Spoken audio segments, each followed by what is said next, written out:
Hello guys, I am NJ from purple soul. आज मैं explain करने वाली हूँ एक हॉरर फिल्म जिसका नाम है एक्सह्यूमा।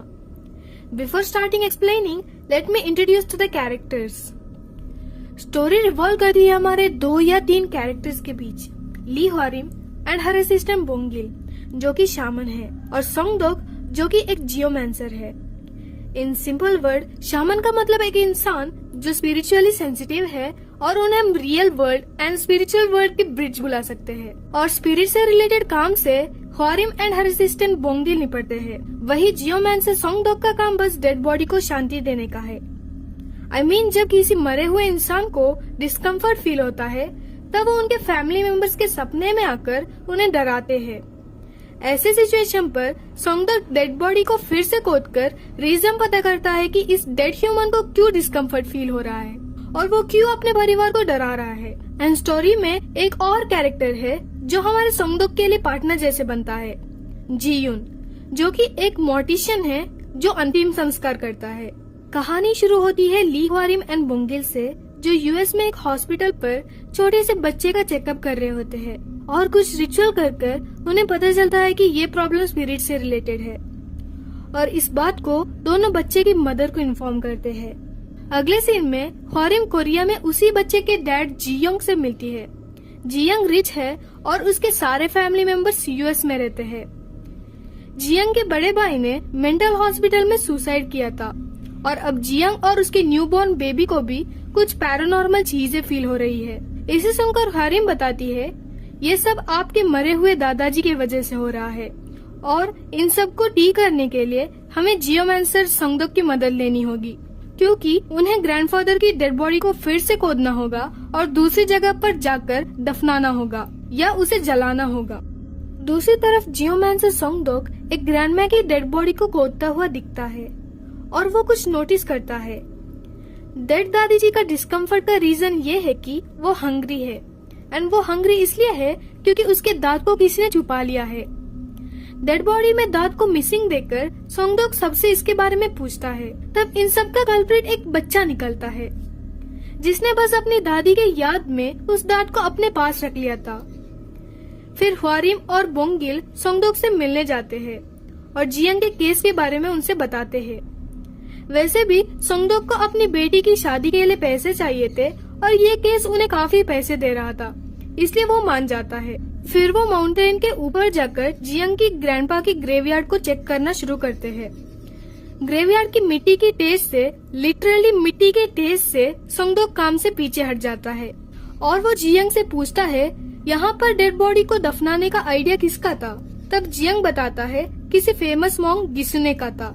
सोंगडोक फिर वहाँ से वापस जाने की सोचता है। वो ह्वारिम से बताता है, अगर हम ग्रैंडपा की डेड बॉडी को वहाँ से हटा देंगे तो बहुत बड़ा प्रॉब्लम होगा। जो भी इन सब में शामिल हो जाएगा वो एक एक कर मर जाएगा। फिर रात को ह्वारिम सोंगडोक और जियोंग को एक आइडिया सजेस्ट करती है। वो बताती है कि अगर हम डेड बॉडी को निकालते वक्त कुछ रिचुअल करेंगे तो कुछ नहीं होगा। इस रिचुअल के लिए वो 5 पीक का इंतजाम करते हैं, which is equal to 5 grave diggers life. यानी उन 5 ग्रेव डिगर्स के लाइफ के बदले वो पिग को सैक्रिफाइस करते हैं। इस रिचुअल को देखने के लिए ग्रैंडपा की बेटी या जियोंग की आंटी आती है, क्योंकि उनके ही परमिशन से ये सब हो रहा है। ह्वारिम अपनी रिचुअल शुरू करती है और जब 5 लोग ग्रेव को डिग करना शुरू करते हैं तभी उनके बदले 5 पिग को सैक्रिफाइस किया जाता है। फिर दादाजी की कॉफिन को अंतिम संस्कार करने ले जाने के लिए जियोन अपनी गाड़ी में रख लेता है। वहीं यहाँ एक आदमी जिसने ग्रेव को डिग करने में हेल्प किया था, उसे एक अजीब सा सांप दिखता है और वो उस सांप को मार डालता है। उस सांप के मरते ही ह्वारिम वहाँ के एनवायरनमेंट में थोड़ा चेंजेस फील करती है। वही डेड बॉडी को ले जाते वक्त बारिश शुरू होती है, जिससे अंतिम संस्कार डिले हो जाती है, क्योंकि रेनी डे में अंतिम संस्कार करना अच्छा नहीं होता। वही सोंगडोक वहाँ से लौटते वक्त वहाँ नजदीक पर एक पुराने टेम्पल को देखता है और वहाँ जाकर ग्रैंडपा के ग्रेवयार्ड के बारे में पूछता है। तब वहाँ के मालिक उसे बताता है, लोग मानते हैं कि उस कॉफिन के अंदर खजाना है, इसलिए कई लोग उस खजाने को ढूंढते हुए गए थे और उन्हें एक नेम दिया गया और उनका नाम है ग्रेव रॉबर्स। और सोंगडोक ग्रेव रॉबर्स के यूज किया गया हथियारों को देखता है वहीं दूसरी तरफ एक आदमी ट्रेजर के लालच में कॉफिन को ओपन करता है। तभी ह्वारिम को किसी डरावनी आत्मा की प्रेजेंस फील होती है। वहीं दादाजी की आत्मा यूएस में रहने वाले अपने बेटे और उसकी वाइफ को मार डालती है। दादाजी की आत्मा और किसी को ना मारे इसलिए ह्वारिम एक रिचुअल करती है जिससे डोंगिल के शरीर में दादाजी की आत्मा पोसेस करती है और ह्वारिम दादाजी की आत्मा पोसेस हुए डोंगिल से सबको मारने का रीजन पूछती है। पर दादाजी डोंगिल के शरीर से बाहर निकल जाते हैं और अपने पोते जियोंग को मारने के लिए चले जाते हैं। जियोंग को सोंगडोक का कॉल आता है कि दरवाजा मत खोलना। तभी दरवाजे के बाहर भी किसी की आवाज आती है और वो भी अपने आप को सोंगडोक बुलाता है। कॉल पर सोंगडोक बताता है पर तुम विंडो खोल सकते हो। जियोंग विंडो ओपन करता है और दादाजी जियोंग को पोसेस करते हैं। यानी फोन वाला सोंगडोक दादाजी थे और दरवाजे के बाहर वाला असली सोंगडोक था। फिर सोंगडोक अंदर आ जाता है। पोसेस हुआ जियोंग बताता है the fox has broken the tiger spine. इसका मीनिंग हम आगे देखेंगे। यह कहकर दादाजी जियोंग को मार डालते हैं। फिर दादाजी यूएस में रहने वाले अपने परपोते के पास जाना शुरू करते हैं। वही जियोन सोंगडोक के कहने पर दादाजी की बेटी से परमिशन पूछता है कि क्या बारिश के बावजूद हम अंतिम संस्कार कर सकते हैं, और वो वार्न करता है कि अगर हमने जल्दी नहीं किया तो बच्चे की जान चली जाएगी। फिर जियोन दादाजी की डेड बॉडी को जला देता है और दादाजी की आत्मा गायब हो जाती है और बच्चे की जान बच जाती है। कुछ दिन गुजरने के बाद वर्कर जिसने उस सांप को मार डाला था वो सोंगडोक से अपने बुरे सपने के बारे में बताता है और वो बुरी तरह से बीमार भी होता है। जब वो सांप के मरने वाली बात को बताता है तब सोंगडोक जल्दी फिर से ग्रेवयार्ड जाकर चेक करता है और उसे उस सांप की डेड बॉडी भी मिलती है। जब वो और डिग करना शुरू करता है तभी उसे एक और वर्टिकली दफनाया हुआ कॉफिन मिलती है और वो किसी इंसान की कॉफिन जैसे नहीं दिखती। इस बात को वो वोंगिल और ह्वारिम से भी बताता है और सब मिलकर उसे जमीन से निकालते हैं और उसे अपने गाड़ी में रख लेते हैं और पास की टेम्पल में रखने की सोचते हैं और वहाँ ही अपना रात गुजारने का भी प्लान करते हैं। वे उस कॉफिन को glutinous rice and horse blood से किया गया रेका के अंदर रख लेते हैं टू एंश्योर सेफ्टी। यहाँ मैं एक बात बताना चाहूंगी। मरे हुए दादाजी ने अपने पूरे लाइफ कोरिया को बिट्रे कर पैसे कमाए थे। यानी वॉर के टाइम दादाजी जापानीज लोगों को कोरिया के बारे में इंफॉर्मेशन देते थे और दादाजी की डेड बॉडी दफनाने वाला भी एक जापानीज था गिसुने, जिसका रियल नेम मुरायामा जुंजी है।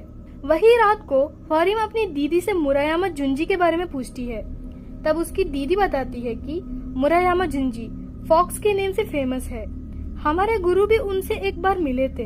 दूसरी तरफ बोंगिल को एक अजीब सा सपना आता है और वो उठकर एक कमरे को खोलता है और उस कमरे पर वो बहुत सारे पिग के मीट को देखता है और एक इंसान को मरा हुआ भी देखता है और वो घबराते हुए ह्वारिम से आने के लिए कहता है। फिर ह्वारिम भी डरते हुए अंदर चली जाती है और सब देखकर और भी डर जाती है। जब ह्वारिम कॉफिन को देखने के लिए चली जाती है तब वहाँ कॉफिन नहीं होता।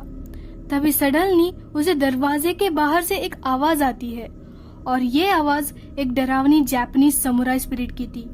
यहाँ ह्वारिम अकेली होती है। वो समुराई स्पिरिट ह्वारिम से बाहर से पूछता है, क्या तुम इंसान हो? इसे ह्वारिम ना से जवाब देती है और वो बताती है, मैं आपकी सबऑर्डिनेट हूँ। वो समुराई स्पिरिट पूछता है, क्या तुमने स्वीट फिश लाया है? फिर से ह्वारिम ना से जवाब देती है। फिर स्पिरिट को पता चल जाता है कि ह्वारिम इंसान है और वो उसे अटैक करने वाला होता है, पर डोंगिल ठीक टाइम पर आकर उस स्पिरिट को अटैक कर देता है, पर कुछ फायदा नहीं होता। वो समुराई स्पिरिट डोंगिल के बॉडी के एक पर्टिकुलर रीजन में अटैक करता है। You are gonna know the reason later. फिर समुराई स्पिरिट कुछ रीजन की वजह से फायरबॉल बनकर वहाँ से चला जाता है, जिसे सोंगडोक और जियोन भी देख लेते हैं। नेक्स्ट सीन में हम डोंगिल को देखते हैं जो हॉस्पिटलाइज्ड है, जो एक सीरियस सिचुएशन में भी है। यहाँ ह्वारिम अपनी दो बहनों को बुलाकर एक रिचुअल करती है। यहाँ डोंगिल एक स्पिरिट से पोसेस हुआ होता है और वो स्पिरिट इनसे बताता है मेरे मास्टर डिवाइन एंटिटी है और वो उनसे एग्जैक्ट लोकेशन यानी exact longitudinal and latitudinal location बताता है जहाँ वो समुराई स्पिरिट है, सच ए मॉडर्न स्पिरिट। वही दूसरी तरफ सोंगडोक उस टेम्पल में रॉबर्स की फोटो और हथियारों को देख रहा होता है और उसे लगता है कि वो लोग बस रॉबर्स नहीं थे पर कुछ और थे और सोंगदोक फिर से उस ग्रेवयार्ड जाकर वहाँ डिग करता है और वहाँ उसे उस समुराई स्पिरिट की डेड बॉडी दिखती है और वो भागते हुए जाकर सब बात को जियोन से बताता है। फिर उसे जियंग की लास्ट वर्ड याद आती है।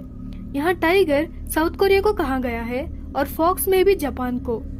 और वो यहाँ एक थियरी बताता है जो अनबिलीवेबल लगता है।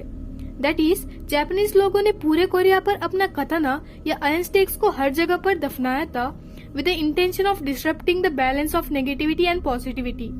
यानी जापानीज नहीं चाहते थे कि कोरिया कभी भी डेवलप हो। और ग्राउंड रॉबर्स चोर नहीं थे बल्कि हीरोज थे जो पूरे कोरिया में इन कताना या आयरन स्टेक्स को जमीन से निकालते थे। और दादाजी का बॉडी उस स्पिरिट के कॉफिन के ऊपर इसलिए दफनाया गया क्योंकि कोई भी इस समुराई स्पिरिट के कॉफिन को नहीं देख पाए और आयरन स्टेक किसी को ना मिले। और वो समुराई स्पिरिट अभी भी उस आयरन स्टेक को गार्ड कर रहा है, इसलिए वो सुबह वापस अपने ग्रेवयार्ड पर लौट गया। वही हॉस्पिटल में हॉरिम और उसके बहनें नोटिस करते हैं कि डोंगिल के बॉडी में उस समुराई स्पिरिट ने एक पर्टिकुलर पार्ट पर अटैक किया है। एक्चुअली डोंगिल ने अपने पूरे बॉडी पर पुराने इंस्क्रिप्शन या श्लोक को टैटू किया था और उस स्पिरिट ने ऐसे जगह पर अटैक किया जहां टैटू नहीं है। इसे देखकर नेक्स्ट डे सोंगदोक, हॉरिम और जियोन अपनी पूरी बॉडी पर मार्कर से पुराने इंस्क्रिप्शन लिखते हैं और फिर से ग्रेवयार्ड के पास चले जाते हैं। यहाँ रात को हॉरिम का काम उस समुराई स्पिरिट को उस ग्रेवयार्ड से दूर रखने का है। उसी वक्त सोंगदोक और जियोन ग्रेवयार्ड से आयरन स्टेक को निकालकर उसे प्यूरिफाई कर देंगे क्योंकि रात को समुराई स्पिरिट ग्रेवयार्ड में नहीं होता और उसी वक्त हॉरिम सोंगदोक और जियोन के लिए टाइम बाई करेगी। वही दूसरी तरफ हॉस्पिटल पर सेफ्टी के लिए हॉरिम के बहनें बोंगिल के बदले सैक्रिफाइस करने के लिए एक चिकन लाते हैं। I am not sure but मुझे लगता है बोंगिल समथिंग लाइक वेसल है उस समुराई स्पिरिट के लिए। रात को माउंटेन में हॉरिम हर जगह स्वीट फिश रख देती है as a food for spirit. 2 बजे जब समुराई का स्पिरिट उस ग्रेवयार्ड से बाहर आता है तब हॉरिम कुछ रिचुअल कर उस स्पिरिट से पूछती है कि तुम क्यों मेरे माउंटेन में डिस्टरबेंस कर रहे हो। तब समुराई पूछता है क्या ये तुम्हारा माउंटेन है। फिर ऐसे ही उनका कुछ कन्वर्सेशन होता है और समुराई पूछता है यहाँ क्यों अब वॉर नहीं होती। तब हॉरिम बताती है वॉर कब का खत्म हो चुका है और तुम्हें भी आयरन स्टेक को गार्ड करने की कोई जरूरत नहीं है। यहाँ हमें एक सच्चाई पता चलती है कि ये समुराई स्पिरिट एक पुराने जमाने का समुराई था और गिसुने सेम जापानीज पर्सन जिसने दादाजी की बॉडी वहाँ दफनाई थी, उसने 100 साल पहले इस समुराई के डेड बॉडी के अंदर बर्निंग कताना या आयरन स्टेक को प्लेस किया था और उस आयरन स्टेक को गार्ड करने के लिए उस समुराई को कर्ज किया। वही हॉरिम समुराई स्पिरिट से बताती है तुम जिस ह्यूमन को कंट्रोल कर रहे हो उसे फ्री करो। तब समुराई स्पिरिट को पता चलता है कि हॉरिम इंसान है। फिर हॉरिम भागना शुरू करती है। वही दूसरी तरफ सोंगदोक और जियोन को ग्रेवयार्ड पर आयरन स्टेक नहीं मिलती क्योंकि रियलिटी में तो आयरन स्टेक तो समुराई स्पिरिट के बॉडी के अंदर ही है। हॉरिम को जब प्लान की फेलियर के बारे में पता चलता है तब वो लिटिल पैनिक करती है। तभी समुराई स्पिरिट फिर से फायरबॉल बन जाता है। तब सोंगदोक वही ग्रेवयार्ड पर सोचने लगता है कि समुराई की स्पिरिट सुबह फिर से अपनी जगह पर क्यों लौट आई थी और वो ये कंक्लूजन पर आता है कि आयरन स्टेक समुराई के अंदर ही है। वही फायरबॉल बना समुराई ग्रेवयार्ड पर आकर सोंगदोक को 2 ऑप्शन देता है, या तुम मेरे सबऑर्डिनेट बनो या मुझे अपना लीवर दो। जापानीज कल्चर में ये माना जाता है कि स्पिरिट को या योकाई को लोगों के लीवर खाने से शक्ति मिलती है, इसलिए वो सोंगदोक की लीवर निकालने ही वाला होता है। तभी ठीक वक्त पर हॉरिम एंड जियोन स्पिरिट के ऊपर हॉर्स ब्लड डाल देते हैं जिससे उस स्पिरिट को बर्निंग सेंसेशन होती है। वही हॉस्पिटल पर डोंगिल चिल्लाते हुए बताता है आप मेरे अंदर आ जाओ मास्टर। यहाँ सोंगदोक को सोचने के लिए कुछ टाइम मिलता है और वो अपने नॉलेज से डिड्यूस करता है कि अगर आयरन स्टेक एक बर्निंग आयरन है तो अगर हमें उसे रोकना होगा तो उसका ऑपोजिट सोकिंग वुड यानी गीली लकड़ी यूज करना होगा। सोंगदोक एक गीली लकड़ी से अटैक करता है और समुराई का स्पिरिट गायब हो जाता है। वही हॉस्पिटल पर डोंगिल भी ठीक हो जाता है और उन्हें चिकन को सैक्रिफाइस करना भी नहीं पड़ता। अगर आप सोच रहे हो कि सोंगदोक को गीली लकड़ी कहाँ से मिली, तो एक्चुअली सोंगदोक ने एक लकड़ी को हॉर्स ब्लेड से गीला किया और फिर उससे स्पिरिट को अटैक किया। हॉरिम और जियोन सोंगदोक को हॉस्पिटल ले जाते हैं क्योंकि वो घायल होता है और वो उसे हॉस्पिटल में एडमिट करते हैं। कोरियन मीडिया पर इन सब का गुनहगार वाइल्ड बियर को ठहराया जाता है। कुछ दिन बाद सभी लोग ठीक हो जाते हैं और एक फैमिली की तरह हॉस्पिटल पर खाना खाते हैं। फिर सब अपनी नॉर्मल जिंदगी पर वापस आ जाते हैं, पर इस इंसिडेंट ने उन्हें अभी भी ट्रॉमेटाइज किया है। कहानी फिर एंड होती है सोंगदो की बेटी की शादी से, जहां फैमिली फोटो में हॉरिम दोंगिल जियुन भी इंक्लूड होते हैं। यहाँ पर कहानी खत्म हो जाती है। अगर आपको स्टोरी से रिलेटेड क्वेश्चन है तो जरूर कमेंट सेक्शन में क्वेश्चन करना, एंड मैं ऐसे ही स्टोरी लाती ही रहूंगी। And thank you for watching our video.